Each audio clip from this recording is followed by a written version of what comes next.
Welcome to Talk Cosmos, the show where Sue Rose Minahan and guests unveil astrology's ancient archetypes that continually build the collective experiences in our unconsciousness. Get ready to find your free will from your roots in the stars.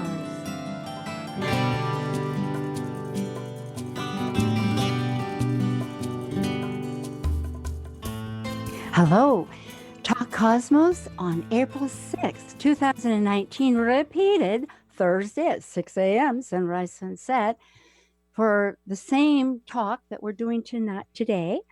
And it's on Chiron, the wisdom and wounds of the orphaned soul. Deep, deep, deep, deep. In fact, Chiron, well, not Chiron, but the Southern Cross, which will be discussed and related, is just in front of the Centaurus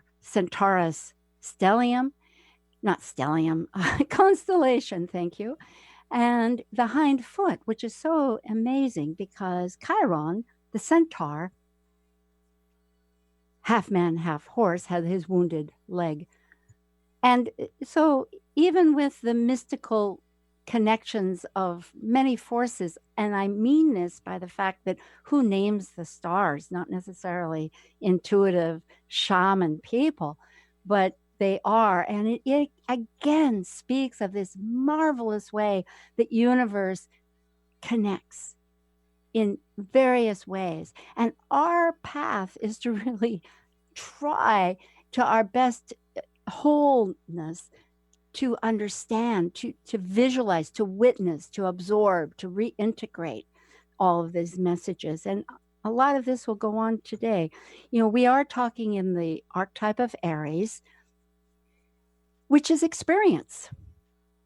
It left the womb of Pisces, ventured forth on its pathway of choosing, receiving, and the new unknown of its venture and its experience.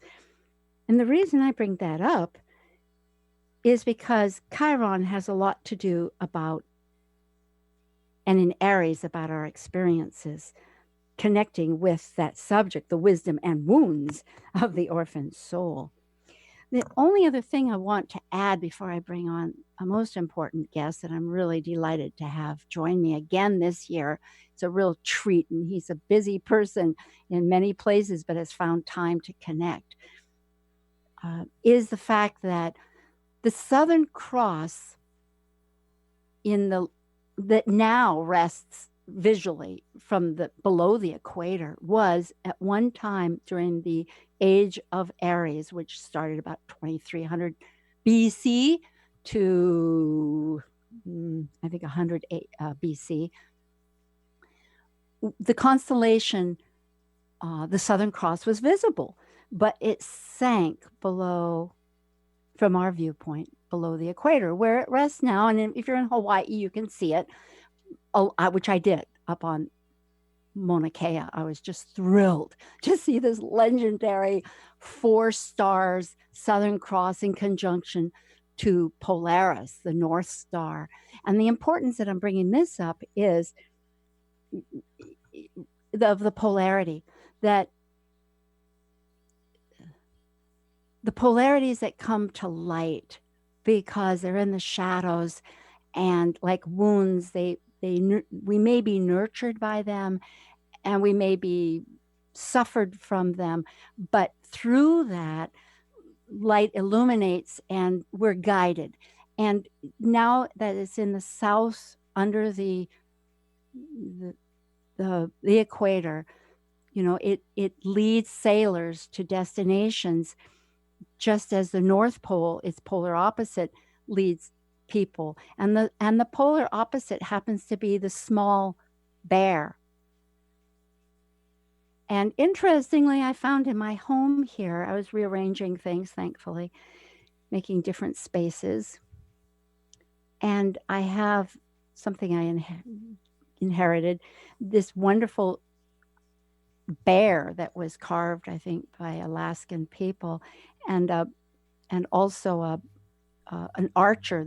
It's a mythological archer, and it's pointing its arrow, and it just happens to be going to a picture on the wall that I have of the galactic center. And it just happens to be in my house where the bear is pointing to the North Star. I thought, voila, here we go. Okay, so I hope some of that made sense. And I'm going to introduce our guest because he will certainly make a lot of sense and it'll be a joy talking. And this is Gemini Brett. Gemini Brett moved from Seattle last year to the Bay Area, San Francisco. And Gemini Brett's a shamanic storyteller, and he seeks the signs of the messenger's mind. And he's known in cosmetic circles as the astrology expert. I can vouch for this. Mystic mythologist, and his principal intention to retrieve the star songs heard in times before the written word. And these mysteries and sacred sites and the living sky, this is his great legendary purpose. It really is a genius really, truly genius. And it's through a system, an embodied exercise that he calls Earth astrology. It's a center, anyway, he can describe, but that's where we're at. We're on Earth, Gaia. And the sacred sciences, geometry, musical harmony, astronomy, numbers. Brett does consultations, mentorship, instructs. He's a conference speaker nationally, internationally, and there's a couple here that he's going to be participating in, especially this year. And on a routine basis, he is with Organization of Professional Astrology, OPA, doing Sacred Astronomy Astrologer's course for certification. And he's one of the agents with Cosmic Intelligence Agency. But these conferences, 2019, two of them, Great Lakes Astrology Conference, and Hellenic Astrological Symposium in Athens. So anybody that wants to do your travel, go to More Than Astrology, which is the website, and check it out. And 2020, February rather, India International Astrology Conference. So with this great acclaim, I'll say hello, Gemini Brett. Hi, Sue. How in the heavens are you? Well, that's a good factor. All in all, things are coagulating in the brain from various experiences, you might say. I don't think, I just had a hand injury. I was rollerblading and somebody very Iranian stepped right in front of me. Later I thought, okay, Mars return, Uranus, time to really connect with the universe. So I'm eager to start thinking about how our Chiron experience for the next 7 years in Aries, with all these new experiences of I and other people, how are we going to bridge this huge focus of, there were things I didn't discuss, but like, where are we leading? What spirals are we traveling?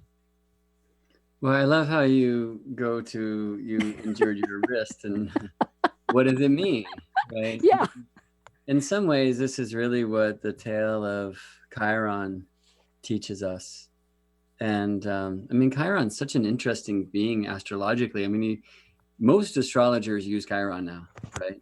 Yes. And he was discovered shortly after I was. I was born in 1975, and Chiron was discovered November 1st, 1977, as an astronomical body. Oh. It's said that Dane Rudhyar had predicted that something out there would have a 50-year orbit because he was seeing this 50-year periodicity in clients and their psychic changes and whatnot. And so that's just an interesting thing. I've never seen Rudhyar's writing about that or where that comes from. I just received that and I'm like, well, that's pretty cool, right? Because Chiron does seem to really participate with us astrologically. And some astrologers are working with these other bodies that are called centaurs. And there's many of them, right? There's Pholos, and I know, and Chariklo, who is Chiron's honey, Asbolas, Nessus. And I got to say, I have not really started working with them yet, but I started with Chiron at the beginning because my first teacher, who was Daniel Chamario at the Shamanic Astrology Mystery School, does. And when we start following these bodies, we start noticing that they are definitely playing along. Chiron seems to be a very significant note in the celestial symphonies significant instrument. And of course, as it is when any planet crosses this zero Aries point, where, you know, the zodiac begins and the ending of the beginning of the ending. And of course, because is there a beginning of a circle? Every point on the circumference of the circle is its beginning, you know. But there's a good reason why we start astrology at 0 degrees tropical Aries. It tunes us into the very real astronomy of the tropical zodiac. It's not a constellational function. 0 Aries, or the tropical sign of Aries, is not aligned to the constellation of the Ram. No. It aligns now to the constellation of the Fish. This is one of the indications that we are in the ending of the age of Pisces. But what is that point? And the truth is, I'll get nerdy for a second. It is the intersection, it is the cross of two very significant planes. One is the ecliptic plane, which is the year plane. It is the plane of Earth's orbit about the sun, or as seen from Earth, and that is our experience, the sun moving about the Earth through the constellation, the signs of the zodiac. So that's the ecliptic. And the other plane is the celestial equator, which is the plane of Earth's spin, right? So Yes. Earth's equator projected out into space. And, you know, so the spin is day and the orbit is year. And where the day and the year intersect, these 2 points of the sky are called the equinox points. And this 0 degrees tropical Aries point, this, the Aries equinox point, is in every moment, right? And in every moment, it is due east of the center of Earth. And in this truth, therefore, it acts like the ascendant for all of us. Oh, yes. Do you see what I mean? No, I definitely. It's a direction, and that whole aspect of looking at astrology as direction, something that unifies north, south, all of us, has great validity. I like it. Yes. Right. So when the sun finds its way to 0 Aries, of course, we call this March equinox. I mean, many of us call it spring equinox, but of course, it's autumnal equinox for half the world. But what is Exactly. true for us all is that at that time, the sun has found the east point. And this direction, I mean, the cardinal directions are aligned to by these cusps of the cardinal signs, which shouldn't be a surprise, right? From the wording there. And 0 Aries is due east. And that energy of the east is the rise. I mean, we can really tune into this simply by watching the miracle of a sunrise, which we can do every day, you know, moonrise. And every time there, it's a beautiful new beginning. And especially when it's the sun and the light starts dawning just before it breaks, and the birds sing a pretty song, and there's hope in the air and all of this, you know. But the thing that I love to remind us is the eastern sky is rising because Earth is falling in that direction, right? The sky rises and sets because the Earth spins. Yeah. So just as we descend here into matter to lift spirit up, the heavens are ascending in the east at the ascendant because the Earth is descending in that direction. And this really is kind of the astronomy of that point, or for a particular chart for a person, you know, of their own ascendant, that I think speaks so much about our mission here on Earth as a soul embodied in matter. What are we here to do but grow, and to help the one thing grow? I'm very fond of saying unity is a wonderful goal, and it's also incredibly boring because everything is nothing, because it can't even be aware of itself. And it's said in the mysteries, as soon as the one thing considers itself, a soul is born. And matter seems almost like a necessary implication for this soul, which is an entire reflection of the all, to come here in a place where growth is available, because growth implies motion, which implies time. And this seems really to only happen in matter, mater, mother, you see. And so we come into these bodies, and I think very importantly, these monkey suits, they each have a heart, you know, and Earth can be so hard, and we can fall and break wrists and, you know, break hearts, and all of these incredible initiations here in the Earth game. And, you know, we can choose to authentically feel And as far as I'm concerned, that's what we're here to do, and it's optional, because a lot of us will only think about what we're feeling. We'll have emotions, but we won't have that raw feeling, that raw release. And when we do, if we choose to dance to the song of our soul and truly feel, then feeling opens the gateway to healing, which announces the beginning of knowing. And it is our individual knowing that offers this great growing, and that gift of growth is the gift that we give back to I the like, one thing. yeah, I like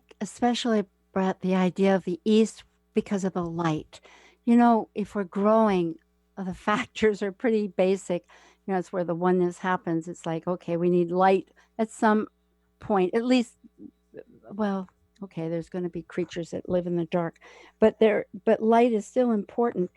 And yeah, all of a sudden my brain, I shouldn't have gotten myself Well, let's talk distracted about there. light and dark, right? Mm-hmm. Because that eastern side, that ascendant, right, that part of our cross, right? Those of us who know the astrology chart, we each have this cross of matter. And so we'll get back to the southern cross in a second. But that side of our cross, the ascendant, moving from the center of the chart, which is the center of the earth, to the eastern horizon, it is separating dark and light, right? It's separating what we can see and what we can't see. And in a sense, and you can hear it in so many different stories, right? Like in the Bible, for example, the sons of God mating with the daughters of man, or we hear this often, and often more poetically, I think, expressed. But this idea that, and I think Chiron or the centaurs show this, that we are these kind of thinking beings, and then we are these embodied beings. So these two sides of mind, which are in a sense intellect Yes. and senses, it really speaks, right, of the outer expression, the inner expression. So much of that is seen in the way that the ground separates the visible from the invisible. Yeah, like the spin. This draws again back to earlier what you said about the descent and the ascent between, falling into matter and coming up with spirit. Just another dimension of integrating what, in some ways, is taught to us through so many ways. In Chiron today, I mean, the emphasis of Aries, that Chiron is in Aries, is tremendous. It is a real start of embodying this experience into our very self, not just on a abstract way, but visceral, a real integrated choice. Because we have free will, like you said, it's really valuable to realize. I love to say that, right? That there's fate, we each have a chart, we each have a song, but free will is how we choose to dance to it. Yep. And Tango. I love what you had to say about the Southern Cross and invoking this beautiful constellation Centaurus. Most astrologers today speak about Chiron, and they'll just flash the images of the Sagittarius constellation, which in modern times we draw as a centaur, but before then it was just an archer without a horse parts. Although, way back in the day, actually in Babylon and Sumeria, we did see a centaur shown there. A centaur with a scorpion tail really seems to be guarding this golden gate of galactic center, which I love that you also invoked in the introduction there. But Centaurus, and I was just down in Mexico in January with a great crew of astrologers, and we were seeing so many beautiful planets in the morning, right? So there was this Venus, Jupiter.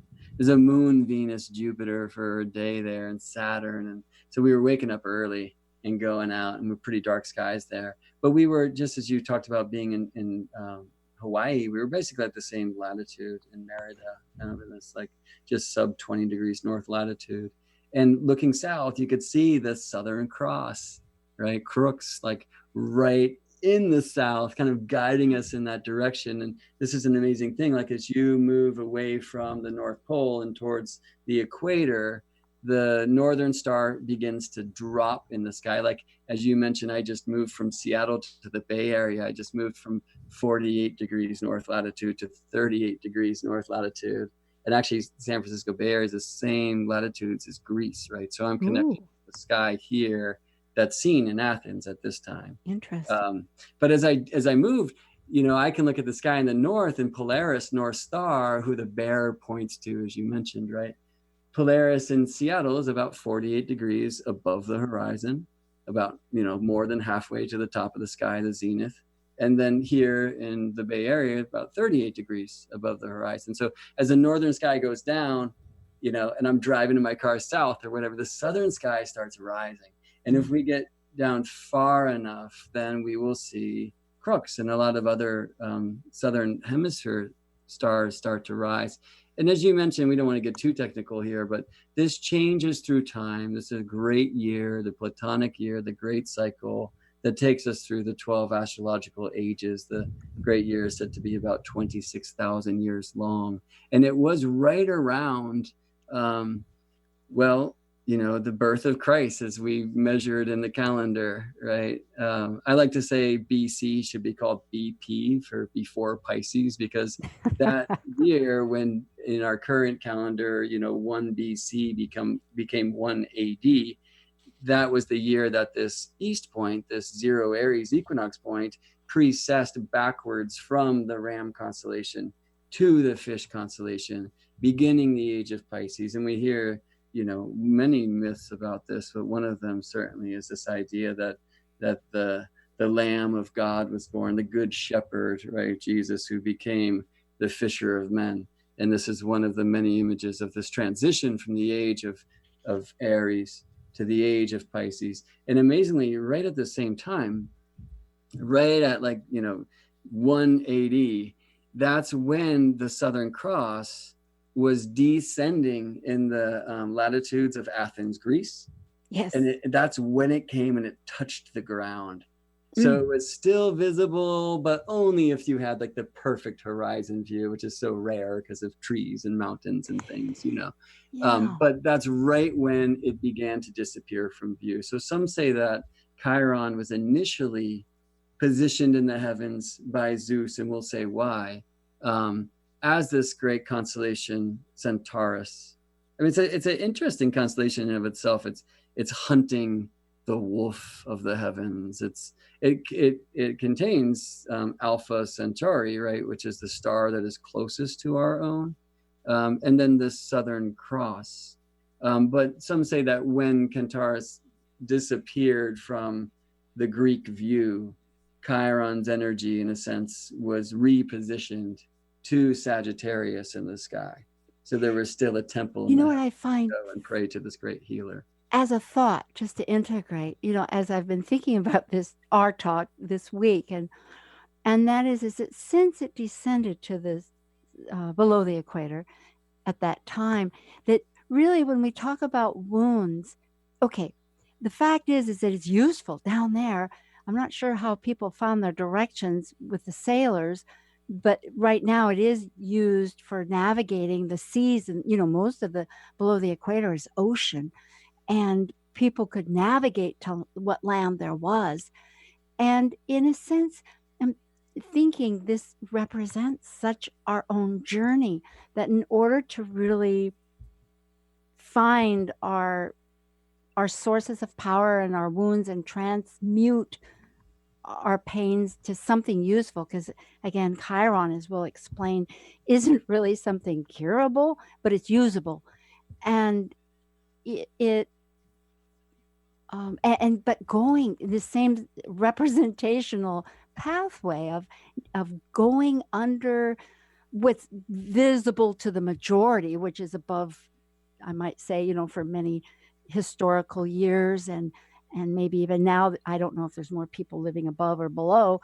80% people live in the northern hemisphere. Okay, thank you. And yeah, so in other words, but there's such value down there. I mean, there's not just there, but in that whole process of finding our way, so. Yeah, I mean, it's a wild thing. It's a kind of a digression, I guess, but it's wild that 80% of the human population lives north of the equator. But if you look at the globe, there's a whole lot more land mass. Yes, there is. It's amazing to consider that below the equator, there's so much ocean. Right. I've given that thought Yes. Yeah, I All mean, it right. kind of brings us back to this idea of the above and the below, like the tangible and the visible, and then down, that watery side of ourselves. So we do see Chiron here crossing from the waters of Pisces and this 12th sign, which is such a beautiful devotion to compassion and to merging, the reconnection with the one, with the That's unity. And then Aries, which in a sense is a response to Chiron. to Pisces, is yeah. now individuating, right? So there's the one, which I like to symbolize as a circle, and there's one the, which I like to symbolize as a particular radius of that circle, and there's infinite amount of radii, like we are each those, and you actually only need one radius to create a circle, right? So That's it's true. a little bit more 12th in Pisces perhaps than necessary, but there's this idea that we are self and then we are spirit, right? And I think that that cross of the world, that medicine wheel, and this arm that reaches to the east, in a sense, is this place of rebirthing and coming out of unity conscious, so that we can individuate. Because again, and this is one of the reasons why we say it's necessary for us to forget where we came from, for us to drink from the pool of Lethe, right? Because if you knew what you truly were, you would just never just sue, which is amazing, because if you fully sue, that's how you will give this gift of your growth back to the growth of the one thing. And so I think Aries, it's important. I'm going to see how I want to get here. I want to get here actually by honoring the idea of the cross, and that Chiron is just coming across this Brett, cross. Gemini, we'll come right back to this. I was hoping for a lead in, because we have just a brief announcement, and then we'll be all open. This is with Gemini, Brett, and Aries, Chiron, or wisdom and wounds. We'll be returning.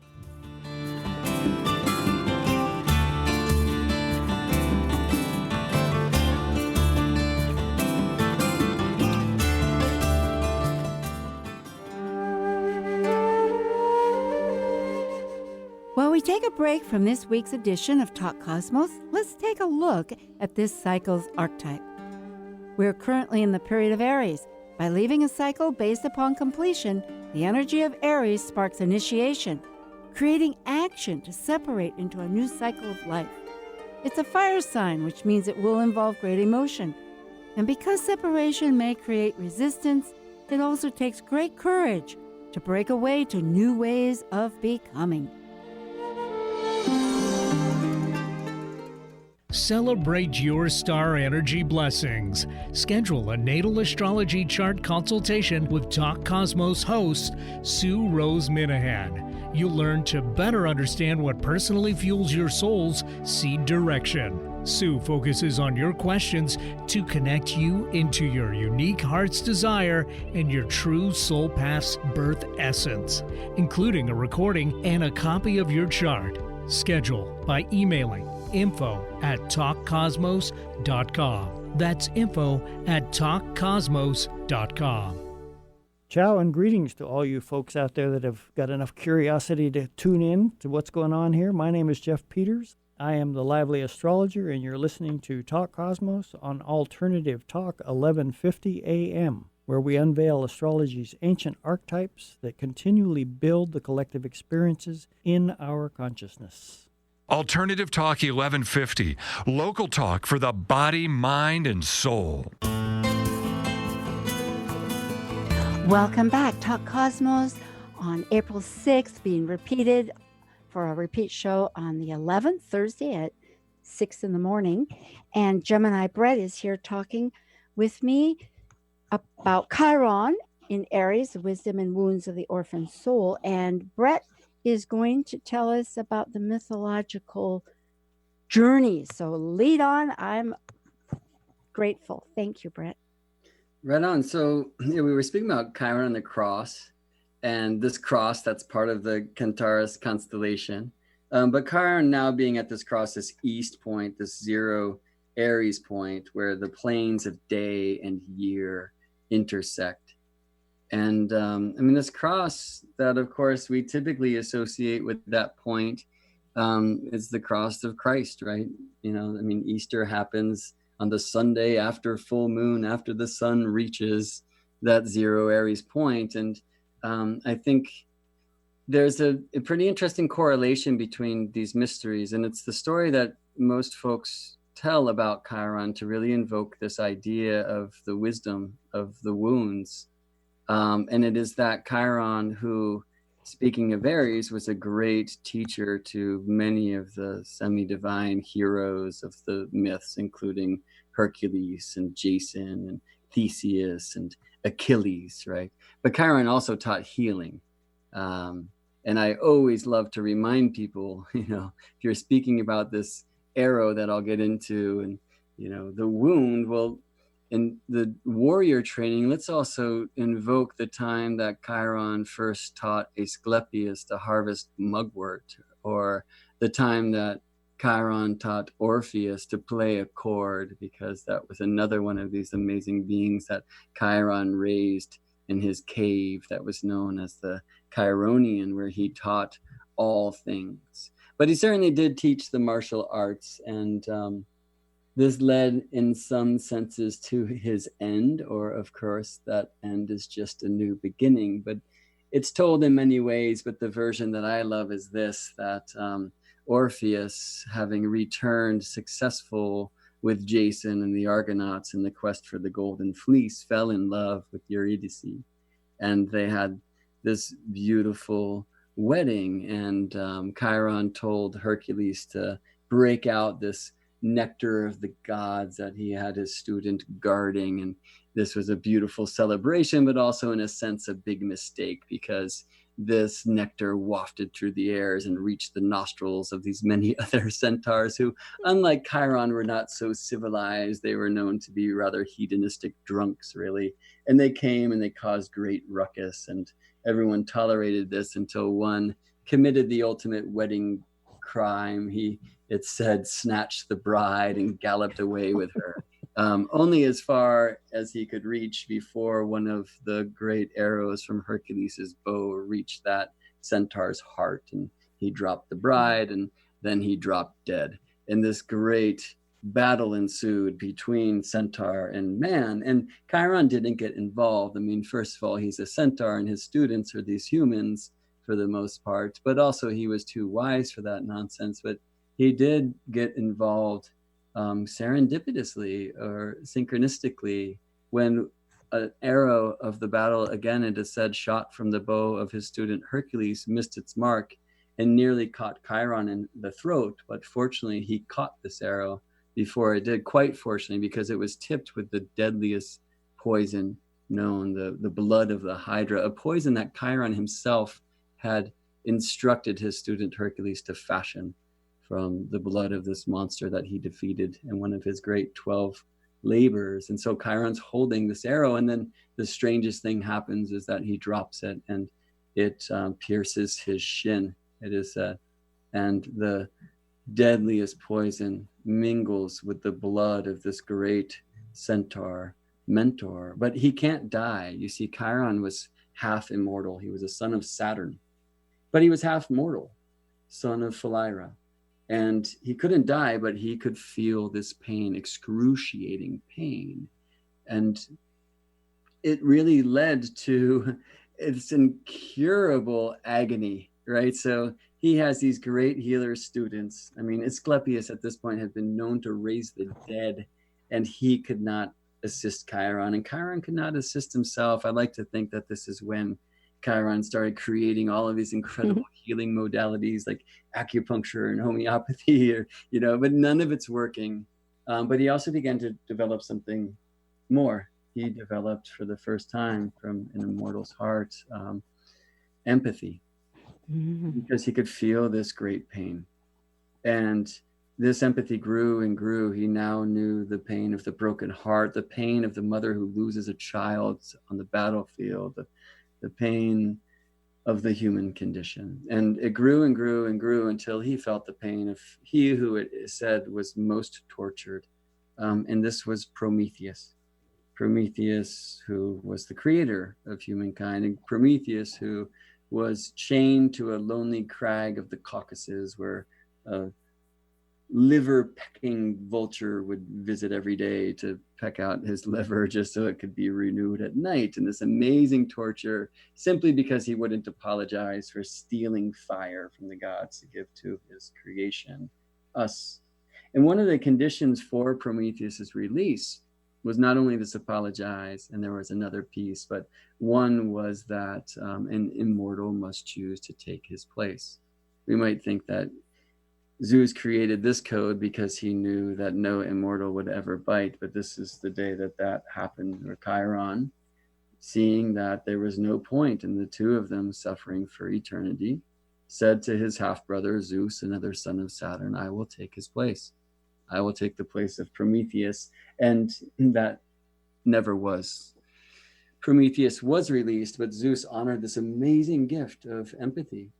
And rather than forcing Chiron to take his place in that lonely crag and the liver-pecking red eagle or vulture, Chiron was positioned instead in the heavens with that great Southern Cross at the foot of Centaurus. And that Southern Cross is a device as we use in the Northern Hemisphere skies. We work with Cassiopeia, or more typically with the Great Bear, Ursa Major, and its asterism, the Great Wagon, or the Big Dipper, to point to North Star. The Southern Cross, along with some other stars, can point us to south, right, and can help us get directions. But this amazing story, you know, it's one that we often tell, and in some ways it invokes this idea of Christ on the cross and dying for other sins. But to me, the real story of Chiron, where we open into, I think, more of a direct experience, or maybe less direct, but more mystical experience of what this great centaur did and how he lives in each of us, is where we find out where his original wound was. And this also is why he had the body of a horse. He was the son of Saturn, as I said, but a son also of deception. For Saturn to escape detection by his wife, Ops, or Kronos and Rhea, are ways that we usually hear their names spoken, he turned himself into a horse just as he planted the seed in this mortal being Philyra. And that seed then sprouted as the first centaur, half human, half horse, Chiron. And Saturn wasn't going to stick around in the first place, but Philyra also pushed the child aside. She could not deal with the monstrosity of this human horse being. And so Chiron was orphaned. And he was raised by Apollo, by Helios, and learned the ways of the sage and of truth and of divination and of these many things. And he had a very beautiful soft spot for the orphans of the world, of which there were so many, because this idea of immortals mating with mortals was endless, and it usually happened in some kind of deception. And with Hercules and Achilles and all these beings, they had to be hidden away before they would be slayed because some prophecy was spoken or whatever. And Chiron was the one who took them in and taught them and raised them. And so just to bring this to what we were speaking about in the first half of this idea that we are not allowed to remember that we are the all, that we are spirit, because if we did, we would never Sue or Brett or whoever it is that's tuning in, whenever, wherever you are. And that's something that we can't forget, that we are here to individuate, we are here to play in the role that we wear, as well as connecting to the unity, right? But there's this great wound, I think, that we feel, and I think many of us feel it most when we realize that we've always held it, but had no awareness that we have this disconnection, or this apparent disconnection, from the one true light. And then as soon as we remember that, the course is about getting back there, right? But we don't do that, or we don't return to unity consciousness, you know, by going to some new cage doctrines that suggest there is no time and none of us matter, you know.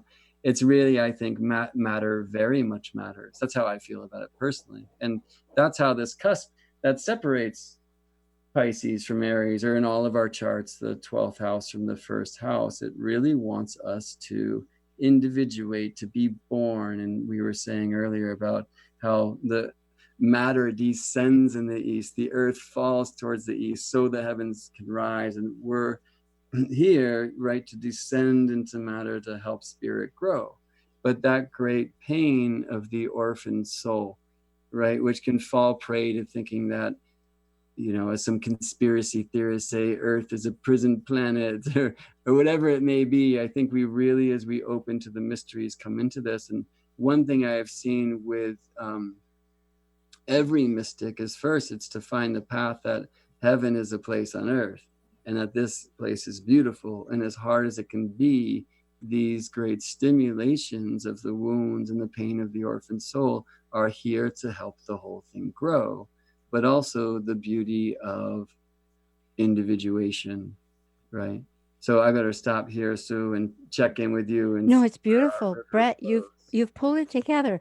I'll comment, I think, on a couple of things, and one of them is let me, if I can read my notes here. Empathy. It keeps going back to empathy, because when I think of the abandonment, the fact that we, from whether it was, the world is no longer just one cosmic egg. It has fragmentation of gases and all the elements, the stardust, however we want to look upon it, and our self, time, and space, right? That's what we're in here for. And we're also, and the free will. But the fact that this disconnect it's okay. It has to do with that choice of pain or not to pain.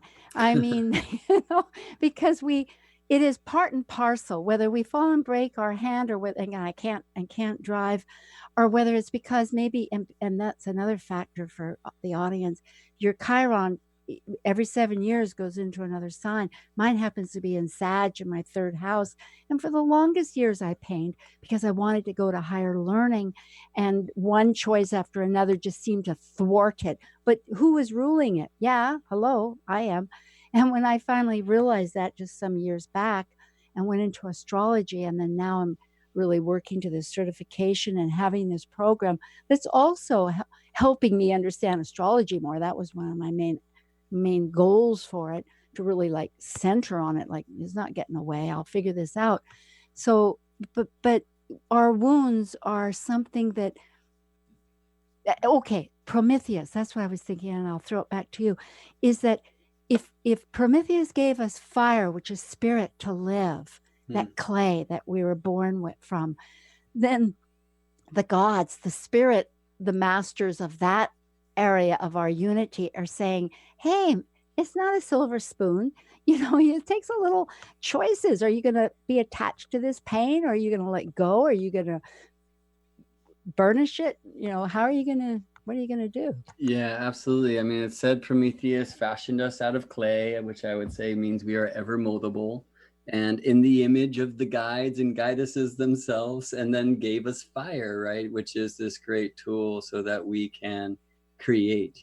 And your injury, for example, or any of our wounds, like, what are we going to create from them? And this is the great teaching of Chiron, right? So the Chiron is not just the wounds of your place. I mean, you could say Chiron in the third house, and you're going to have difficulty communicating, or at least be tripping about that. Or Chiron in Sagittarius, you're not going to be able to get into the higher learning, and right. But no, this is, I mean, here you are hosting a radio show, right? And certainly deep into the higher learning, and we can hear this every time you speak. And so, but it's a challenge to get there, right? And yeah. So speaking of Prometheus, many astrologers, maybe Rick Tarnas was the first, I'm not sure, but you and I spoke about this last time we spoke last year.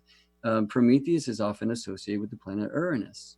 And so I love this, because we say that Chiron took Prometheus's place. Well, what just happened to the zodiac? Uranus has been in Aries since 2011, and has recently become Taurinus, like fully committed to Taurus now. And just as that happens, Chiron comes into Aries to take Uranus's place. Yes. And I think when Chiron was in Pisces, the last 7 years or so. You know, it was really about this wounds and finding the wisdom out of the wounds of the collective, right? And this depth of our feelings, we all share one heart. That's one of the great teachings of the Pisces Mystery School. But we come now with Chiron over the cross into the sign of Aries, and it is about really the wounds of self. Who am I? And what am I here to do? And, you know, I'd love to clean this up about Aries, because too many of the astrologers, especially the newspaper ones, teach that Aries is the selfish sign. But I really see that its purpose is selfness. That Aries as the polarity to Libra, right? We know these 12 signs are 6 poles, and that axis, Libra, Aries, put it together, it spells libraries. And I like to say this is the book. I love it. Ship.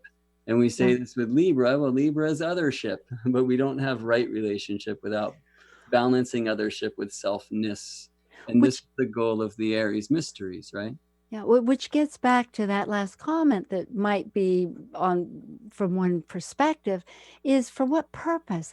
If a person is purely observing, it's a round ball, it's sitting on the earth, it's blue, well, or it's hanging in space, but for what function? For what purpose? For what usage? You know, it's like, yes, Aries, just like last week with Dana Bernbach, we were talking about the Kabbalah letters, and it was so interesting for Hay. And just briefly speaking, because it's in the feminine column, she was bringing. We realized it's that unity of direction, reception, and it made me realize, and that goes back to this whole Aries right now of our wounds, that they're not that separate.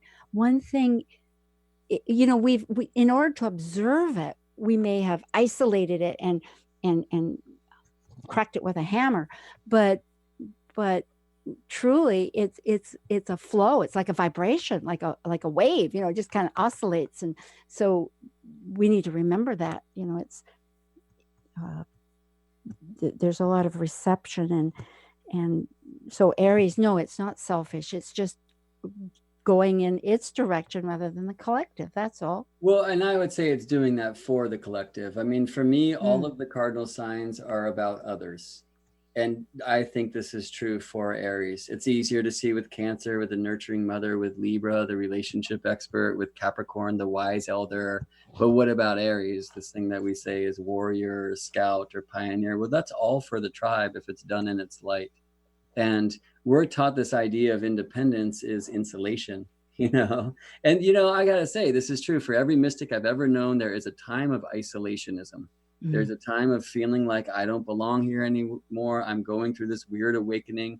I like to call it the aweirdening, you know? And we feel that time of like, wow, who can I connect with? I mean, who also likes astrology, for example, right? And then we find our crew. But our culture teaches independence through isolation. I mean, if you ask your neighbors for butter, you're unprepared, you're weak, right? And that's false. The true independence is insulation. And so it is knowing who we are. And so this time with Chiron moving through Aries, we're going to open into some of the wounds of who am I, right? So it's amazing that one of the key words these days is like identity politics. You know, are you red or are you blue? It's like, no, I'm Brett, actually, right?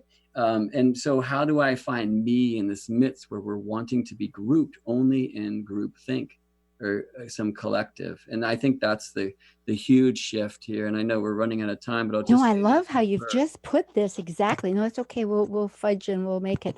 No, let me just say this, how we can work with this astrologically, right? So for one thing, just look at the house of your own nativity where Aries lives. I'm Gemini rising. That places Aries as the 11th.